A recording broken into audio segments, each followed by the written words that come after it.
Bonjour et bienvenue dans cette nouvelle capsule sur les menus végétariens dans la restauration collective. Si c'est la première fois que vous regardez une de ces vidéos, je m'appelle Astrid, je suis nutritionniste et je vous propose cette série de vidéos dans le cadre du Programme national pour l'alimentation. Le but est de mieux comprendre l'intérêt des menus végétariens et la raison de leur présence dans nos cantines. La loi Egalim puis la loi Climat, qui ont introduit les menus végés dans la restauration collective, poursuivent plusieurs buts avec cette mesure. Il y a un objectif écologique, sujet que nous avons déjà abordé avec Sandy de l'association Greenpeace, et si ce n'est pas déjà fait, vous pouvez aller consulter cette capsule pour en savoir plus. Il y a aussi un objectif de santé publique. La surconsommation de produits animaux a joué son rôle dans l'émergence des maladies modernes dites de civilisation. L'espérance de vie a beaucoup augmenté au XXe siècle grâce au progrès de la médecine et à l'amélioration des conditions d'hygiène.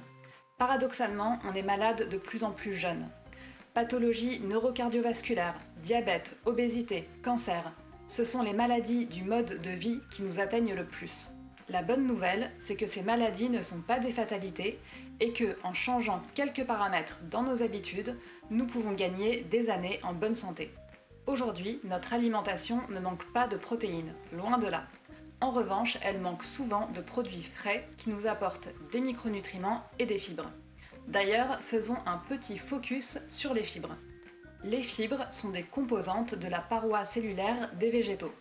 Elles font partie de la famille des glucides, mais elles ne sont pas assimilées par notre organisme. Alors, à quoi servent-elles si on ne les digère pas? La consommation de fibres augmente la sensation de satiété, elles régulent le transit et elles ont des effets protecteurs contre l'apparition de certaines maladies, comme les pathologies cardiovasculaires, le diabète et même certains cancers.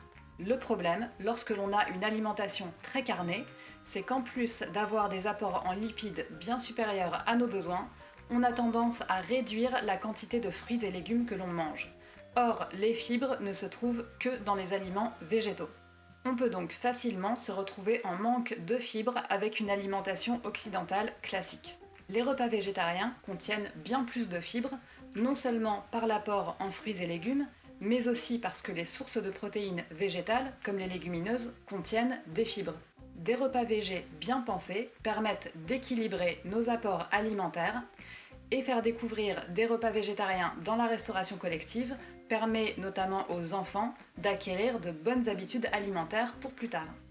Proposer des repas végés, c'est aussi faire découvrir de nouvelles recettes et de nouvelles saveurs, ce qui permet de manger beaucoup plus varié. Les repas végétariens peuvent inclure des sources de protéines végétales ou animales, comme les œufs ou les produits laitiers. Toutefois, une étude menée en 2018 a montré que si on remplaçait trop souvent les produits carnés par des œufs ou par des produits laitiers, cela n'avait aucun intérêt nutritionnel.